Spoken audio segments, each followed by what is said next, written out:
સ્થાનિક સ્વરાજ્યની ચૂંટણીના બ્યુગલ ફૂંકાઈ ચૂક્યા છે. દરેક પાર્ટીઓ છે તે મેદાને છે. આ બધાની વચ્ચે હવે આચારસંહિતા પણ લાગુ પડવાની છે.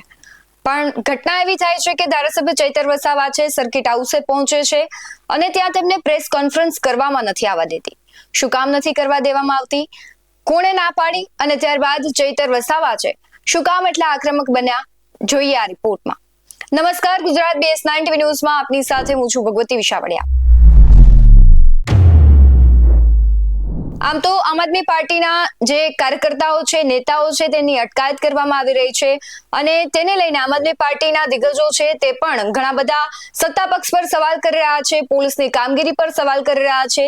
આ બધાની વચ્ચે એક એવા દ્રશ્યો સામે આવે છે જે ખરેખર સત્તાધીશો પર સવાલ કરે છે. આમ આદમી પાર્ટીના ચૈતર વસાવા છે સર્કિટ હાઉસ પર પહોંચે છે, લોકોને મળે છે, તેમને ત્યાં પ્રેસ કોન્ફરન્સ કરવી હોય છે, પરંતુ ત્યાં બેઠેલા જે જવાબદાર લોકો છે તે તેમને પ્રેસ કોન્ફરન્સ કરવાની ના પાડે છે અને કારણ એવું કહેવામાં આવે છે કે સ્થાનિક સ્વરાજ્યની ચૂંટણીને લઈને આચારસંહિતા લાગુ પડે છે.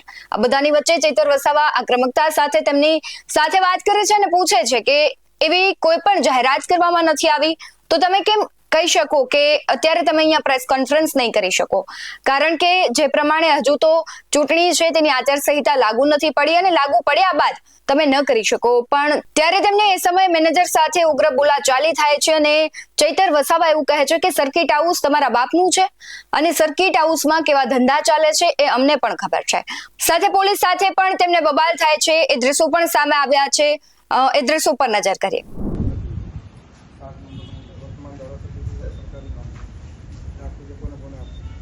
સરકારના માણસ જ છે, કારણ કે સરકારી કામ અંગે પ્રેસ એ પર્સનલ જણાય છે.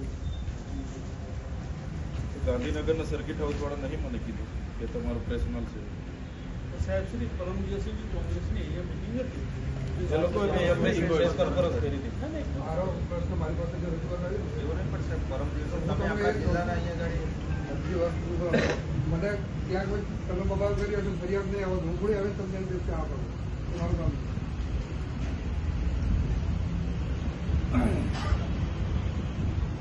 કરાય તો એસઓડી નાયબ મુખ્યમંત્રી સાથે વાત કરાય. તારા પર એનો બી પણ હોય તો અમે વાત કરવા તૈયાર છે. એટલે આ લોકોને ક્લિયર થઈ જાય, પોલીસ વાળાને બી તારો બી ક્લિયર થઈ જાય, તું કરવા જવાબદારી લઈશ, બરાબર ને?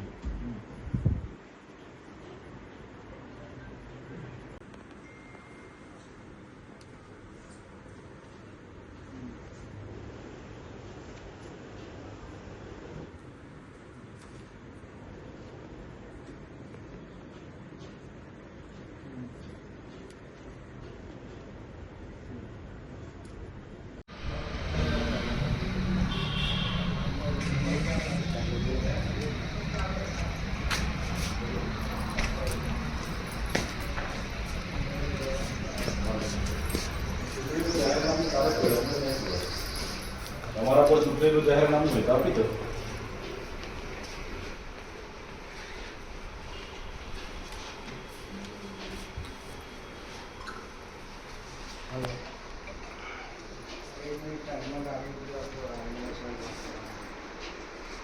એક મિનિટ ગાડી સાઈડમાં ઉભી રાખજો, એમને સાહેબ વાત કરવા માટે.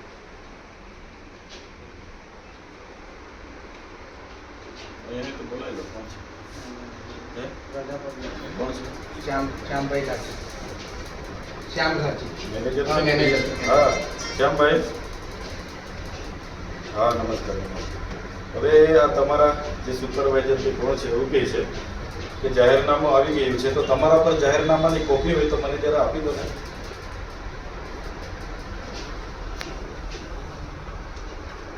ના એટલે ચૂંટણી પંચનું જાહેરનામું નથી કોઈ મીડિયા પર આવ્યું, નથી કોઈ અમારા જેવા રાજકીય પક્ષના આગેવાન પર આવ્યું, તો તમારા પર કોણે બારોબાર જાહેરનામું મોકલેલું છે?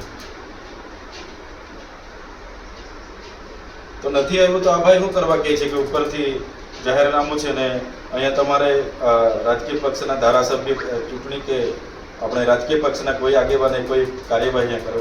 હવે જાહેરનામું તો નથી આવ્યું, જાહેરનામું રહી વાત સાઈડની, અમે તો ધારાસભ્ય છે ને આ કઈ કોઈના બાપની પેઢી થોડી છે. હે તમારા બાપની પેઢી છે આ સર્કિટ હાઉસ? આ જનતાના પૈસાનું છે ને જનતાની સેવાનું કામ અમે અહીંયા બેસી ના કરીએ તો ક્યાંથી કરવાના?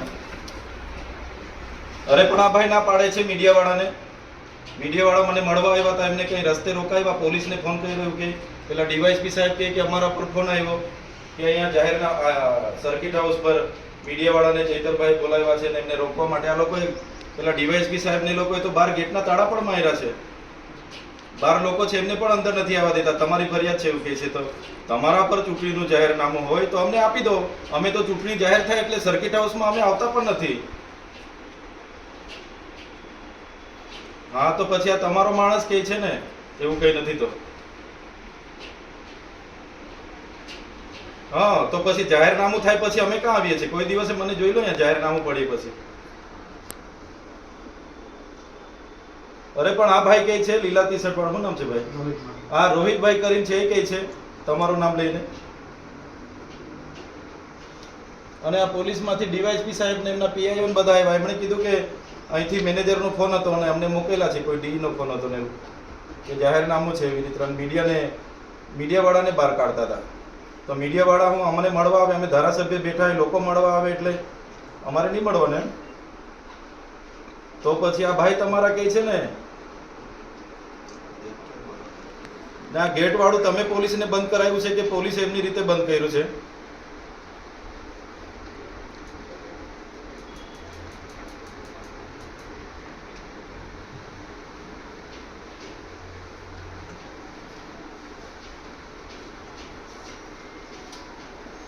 હા એટલે એવી છે ને, તમને 1 વર્ષનો અહીંયા કોન્ટ્રાક્ટ મળ્યો છે એટલે તમે લોકો આના માલિક ના થઈ જાવ. હા કે આ જનતાના પૈસાનું છે ને, અમે જનતાના પ્રતિનિધિ છે.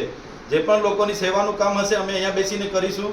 તમારે ચૂંટણીનું જાહેરનામું હોય પછી અમે ક્યારેય કોઈ સર્કિટ હાઉસમાં બેસતા નથી, બરાબર? એટલે આને માલિક પણ ના બનાવો. અહીંયા હું ધંધા થાય છે ને એ બધું છે અમારી પાસે, એ બધું લઈને બેસીશું ને તમે બધા જેલના હળિયા ગણતા થઈ જશો. અમને બધું ખબર છે અહીંયા હું તમારા ધંધા ચાલે છે તે, બરાબર છે? એટલે તમને 1 વર્ષનું કોન્ટ્રાક્ટ મળ્યો છે તો એ પ્રમાણે ચલાવો અને અમને તમે ના શીખવો. જો તમારી પાસે ચૂંટણીનું જાહેરનામું હોય આજની તારીખનું, આજે 1લી તારીખ છે, બરાબર છે? 12:30 વાગ્યા છે. હમણાં સુધીમાં જાહેરનામું હોય તો અમને આપી દો, અને જાહેરનામું ના હોય તો પછી આવી વાત અમને ના કરો. હા કે આ તમારા ભાઈને કહી દો. લો ભાઈ, હાલો.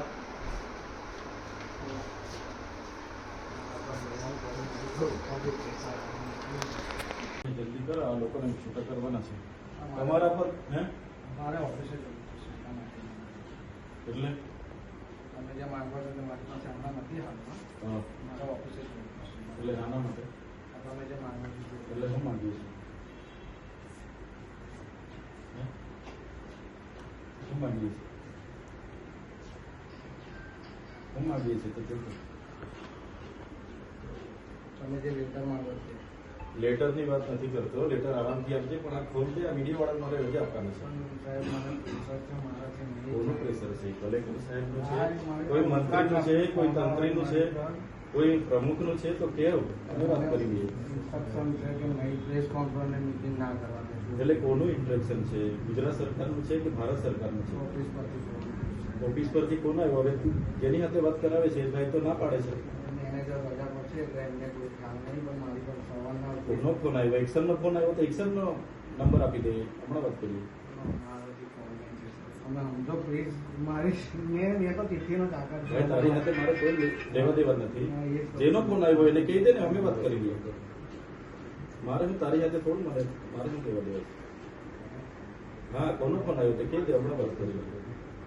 એવું કરવા બધા પોલીસ વાળાને બધાને હેરાન કરે છે. મેં કોઈને ફોન નહીં કર્યો, બધા ઉપરથી હા જેનો આવ્યો હોય તેને ભાઈ આપણે એમાં બે બેઠો છું વાત કરો. જેનો બી આવ્યો હોય ત્યારે વાત કરાવી વાત. જે પ્રમાણે ઘણી વખત આવી ઘટનાઓ બનતી હોય છે કે જે નિયમો છે એને નેવે મૂકવામાં આવતા હોય અને સત્તામાં બેસેલી પાર્ટીના અમુક લોકો છે દાદાગીરી કરતા હોય છે, ત્યારે આ જે દ્રશ્યો સામે આવ્યા છે તેને લઈને તમારું શું માનવું છે? અને જે પ્રમાણે ચૈતર વસાવા છે આક્રમકતા સાથે લડવાના મૂડમાં છે તેને લઈને તમારું શું માનવું છે? કમેન્ટમાં જરૂરથી જણાવજો. બાકી આવા જ વધુ અહેવાલો સાથે ફરી મળતા રહીશું. તમે અમારી યુટ્યુબ ચેનલને સબસ્ક્રાઇબ કરવાનું અને ફેસબુક અને ઇન્સ્ટાગ્રામ પર ફોલો કરવાનું ભૂલશો નહીં. બાકી નવી અપડેટ્સ મેળવવા માટે આપ જોતા રહો BS19 ન્યૂઝ. નમસ્કાર.